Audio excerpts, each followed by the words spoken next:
박성민 목사의 매일 큐티 묵상입니다. 골로새서 1장 15절로 23절입니다.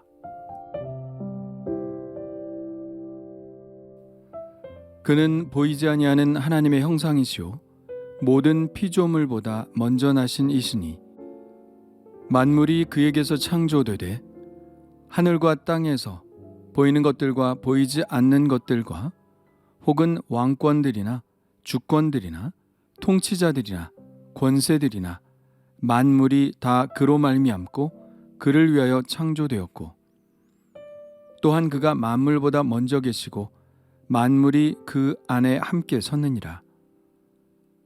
그는 몸인 교회의 머리시라. 그가 근본이시요 죽은 자들 가운데서 먼저 나신 이시니 이는 친히 만물의 으뜸이 되려 하심이요 아버지께서는 모든 충만으로 예수 안에 거하게 하시고 그의 십자가의 피로 화평을 이루사 만물 곧 땅에 있는 것들이나 하늘에 있는 것들이 그로 말미암아 자기와 화목하게 되기를 기뻐하심이라. 전에 악한 행실로 멀리 떠나 마음으로 원수가 되었던 너희를 이제는 그의 육체의 죽음으로 말미암아 화목하게 하사 너희를 거룩하고 흠없고 책망할 것이 없는 자로 그 앞에 세우고자 하셨으니 만일 너희가 믿음에 거하고 터 위에 굳게 서서 너희 들은 바 복음의 소망에서 흔들리지 아니하면 그리하리라. 이 복음은 천하 만민에게 전파된 바요 나 바울은 이 복음의 일꾼이 되었노라. 아멘.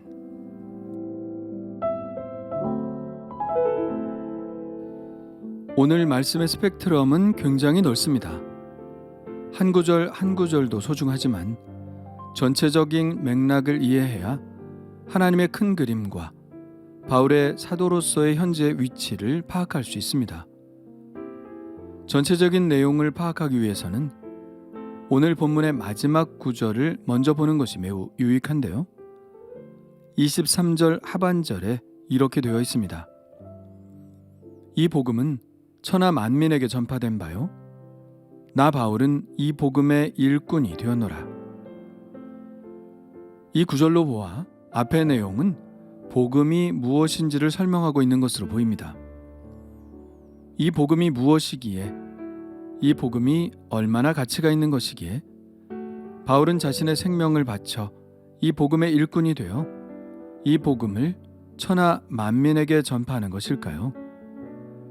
그가 알고 있는 복음의 비밀은 도대체 무엇일까요? 이제 그 내용을 앞에서부터 차근차근히 함께 보겠습니다. 바울이 이야기하고 있는 복음은 온전히 예수 그리스도에 관한 것입니다. 바울은 언제나 그랬죠. 로마서에서도 복음과 예수 그리스도의 관계에 대해 이렇게 말하고 있습니다. 예수 그리스도의 종 바울은 하나님의 복음을 위하여 택정함을 입었으니 이 복음은 하나님이 선지자들을 통하여 그의 아들에 관하여 성경에 미리 약속하신 것이라. 복음은 하나님의 아들 예수 그리스도에 관한 것이다. 곧 복음은 예수 그리스도이시다 라는 것입니다. 그래서 바울은 이 복음을 설명하면서 오직 예수 그리스도께서 어떤 분이신지, 예수 그리스도께서 어떤 일을 하셨는지에 관해 전체를 할애하고 있죠. 15절에서 예수님은 보이지 아니하는 하나님의 형상이라고 말합니다. 하나님은 눈에 볼 수 없는 분이지만 바로 예수님이 이 땅에 오심을 통하여 하나님이 어떤 분이신지 드러내셨다는 것이죠. 그러므로 그분은 하나님이시라는 겁니다. 그래서 요한복음의 진술과 마찬가지로 예수님은 모든 피조물보다 먼저 나신 이라고 설명하고 있는 것이죠. 여기에서 모든 피조물보다 먼저 나셨다는 것은 피조물들 중에 가장 먼저 창조된 피조물이라는 뜻이 아닙니다. 창조 이전부터 계셨다는 것을 의미하죠. 피조물이 아니라면 그 존재는 우리가 아는 한 단 한 분밖에 없죠. 그분은 바로 하나님이시라는 겁니다. 16절은 예수님이 하나님이시라는 사실을 좀 더 구체적으로 드러내고 있죠. 예수님은 만물을 창조하신 창조자이십니다. 요한복음의 말씀 생각나나요? 만물이 그로 말미암아 지은 바 되었으니 지은 것이 하나도 그가 없이는 된 것이 없느니라. 오늘 본문에서도 같은 말씀을 하고 있죠. 만물이 그에게서 창조되되 하늘과 땅에서 보이는 것들과 보이지 않는 것들을 창조하셨다고 말씀하고 있습니다. 보이는 것들은 물질을 말하고요. 보이지 않는 것들은 영적인 존재들을 말합니다. 우리가 알고 있는 천사와 같은 존재들도 예수님의 창조의 범위에 있다는 것이죠. 그리고 예수님의 창조의 범위에 속한 것들이 또 있습니다. 왕권들이나 주권자들이나 통치자들이나 권세들이나 만물이 다 그로 말미암았다고 말씀하고 있죠. 세상의 모든 권세들도 예수님의 창조의 범위 안에 있다는 것입니다. 이것은 로마서의 진술과도 일치하죠. 권세는 하나님으로부터 나지 않음이 없나니 모든 권세는 다 하나님께서 정하신 바라. 그러나 이 말씀은 너무 확대 해석하지 않는 것이 좋습니다. 절대로 인간의 자유의지를 무시하는 말씀이 아닙니다. 하나님의 뜻과 반하는, 하나님의 뜻을 거스르는 권세도 있죠. 그러므로 이 말씀이 의미하는 정확한 뜻은 그 아무리 강한 세상의 권세라 할지라도 모두 예수 그리스도의 권세 아래 있다는 것을 의미합니다. 세상의 그 어떤 큰 권세도 예수님의 우주 통치의 권세 아래 굴복할 수밖에 없다는 것이죠. 그리고 그 모든 창조들은 예수 그리스도를 위한 창조라고 분명히 말씀하고 있죠. 모든 피조물들이 마땅히 드려야 할 영광은 바로 예수 그리스도께로 향해지고 있습니다.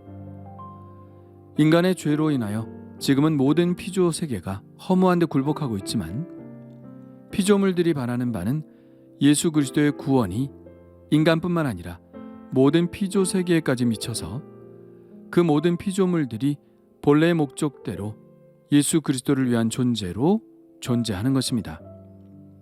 이런 계획은 지금 이미 진행되고 있는 것이죠. 빌립보서의 말씀이 바로 그것입니다. 이러므로 하나님이 그를 지극히 높여 모든 이름 위에 뛰어난 이름을 주사 하늘에 있는 자들과 땅에 있는 자들과 땅 아래에 있는 자들로 모든 무릎을 예수의 이름에 꿇게 하시고 모든 입으로 예수 그리스도를 주라 시인하여 하나님 아버지께 영광을 돌리게 하셨느니라. 17절은 예수님이 만물의 창조자이시기도 하시지만 동시에 지금도 만물을 자신의 안에서 붙들고 계시는 분이라고 말씀합니다. 창조만 해놓고 내버려 두시는 것이 아니라 친히 섭리하신다는 말씀이죠. 모든 만물은 예수님 안에서만 서 있을 수 있다는 것을 이야기합니다. 모든 만물은 예수님이 붙드시는 한에서 존재하는 것이지 예수님이 한시라도 눈을 떼시면 무너질 수밖에 없는 오직 그리스도께 의존된 존재들이라는 것을 분명히 하므로 이 세상 존재의 기반이 무엇인지를 분명히 하고 계신 것이죠. 18절에 그가 근본이시오 라는 말씀이 바로 그 말씀인 것입니다. 그런데 18절에는 교회와 그리스도의 관계에 대해서도 간단한 진술을 하고 있는데요. 그는 몸인 교회의 머리시라 라고 말씀하고 있죠. 교회는 그리스도의 몸이고 교회의 머리는 그리스도이십니다. 이 말씀은 다음에 이어지는 예수님의 화해 사역과 관련된 것입니다. 18절 하반절부터는 그리스도에 관한 두 번째 챕터와 같은 느낌인데요. 지금까지 이야기는 예수 그리스도는 어떤 분이신가에 대해 구약까지의 관점을 담고 있습니다. 예수님은 하나님이시고 이 세상 만물을 창조하셨고 또 붙들고 계시다는 이야기를 했죠. 그러나 이제 18절 하반절부터는 신약적 관점이라고 보시면 됩니다. 예수님께서 이 땅에 오셔서 하신 일이 어떤 의미가 있는지에 관해 말씀하고 있죠. 미리 이야기하자면 예수님은 타락한 이 세상을 하나님과 화해시키는 사역을 하셨다는 이야기를 담고 있습니다. 18절에 보면 그 사역은 예수님의 십자가의 죽음과 또 죽음에서 부활하신 그 놀라운 사건을 시작으로 일어났습니다. 이렇게 말씀하고 있는데요.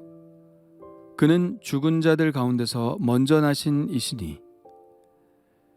이 말씀은 15절과 매우 비슷한 형식을 띠고 있죠. 그는 모든 피조물보다 먼저 나신 이시니. 앞부분에서는 예수 그리스도의 사역이 이처럼 만물의 창조로부터 시작되었다면 18절부터 나오는 뒷부분은 십자가와 부활 사건으로부터 시작되었다고 할 수 있습니다. 십자가와 부활 사건은 바로 재창조의 사건이라고 볼 수 있는 것이죠. 그렇다면 예수님이 일으키신 재창조의 사건은 무엇일까요? 19절과 20절입니다. 아버지께서는 모든 충만으로 예수 안에 거하게 하시고 그의 십자가의 피로 화평을 이루사 만물 곧 땅에 있는 것들이나 하늘에 있는 것들이 그로 말미암아 자기와 화목하게 되기를 기뻐하심이라. 죄로 인해 타락한 피조물들의 죄를 십자가의 피로 깨끗하게 하시고 다시 에덴으로 회복시키는 분이 바로 예수님이시라는 겁니다. 이 말씀은 예수님의 십자가의 죽으심의 의미를 분명히 밝히고 있는 것인데요.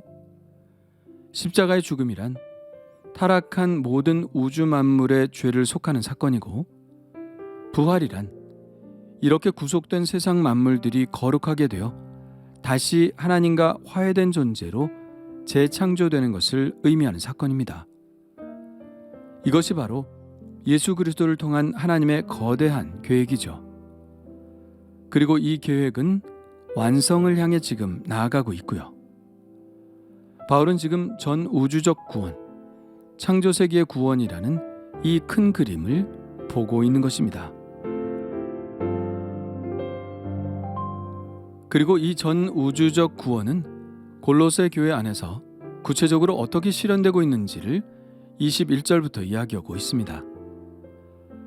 전에 악한 행실로 멀리 떠나 마음으로 원수가 되었던 너희를 이제는 그의 육체의 죽음으로 말미암아 화목하게 하사 너희를 거룩하고 흠없고 책망할 것이 없는 자로 그 앞에 세우고자 하셨으니.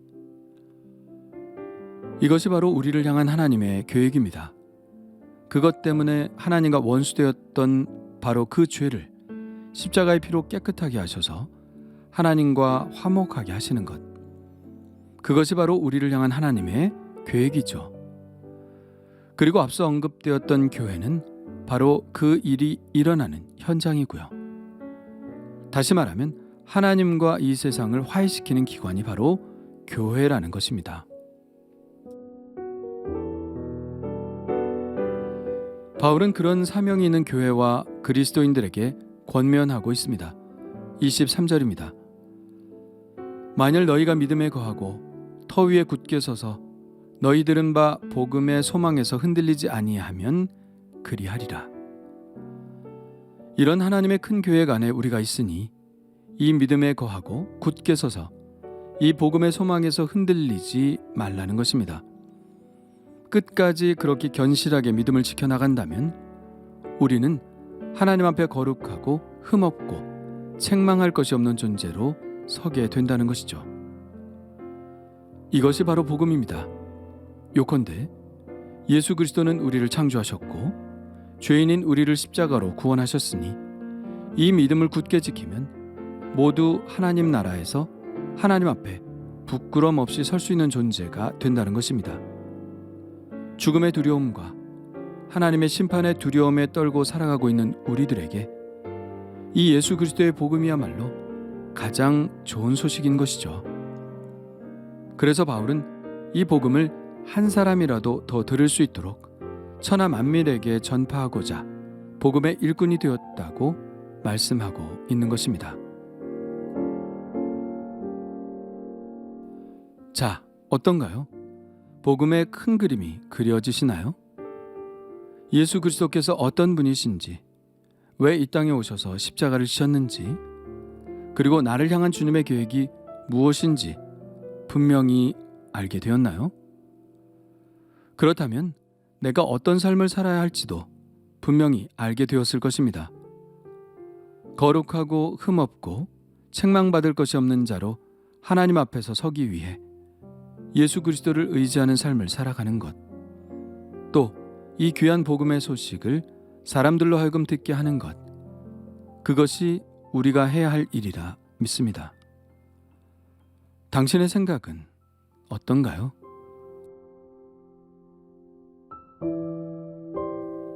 주님 감사합니다. 주님은 하나님의 형상이시요 하나님의 충만하심입니다. 만물의 창조자시요 모든 창조물들의 존재의 목적이십니다. 주님은 타락한 세상을 하나님과 화목시키기 위해 스스로 십자가의 화목제물이 되셨고, 하나님과 원수되었던 저를 구원하사 하나님 앞에 설 수 있는 자로 새롭게 창조해 주셨습니다. 감사드립니다. 이 귀한 복음을 사람들에게 전하게 하시고, 이 복음에 합당한 자로 살아 하나님 앞에 거룩한 자로 서게 하옵소서. 예수님의 이름으로 기도합니다. 아멘.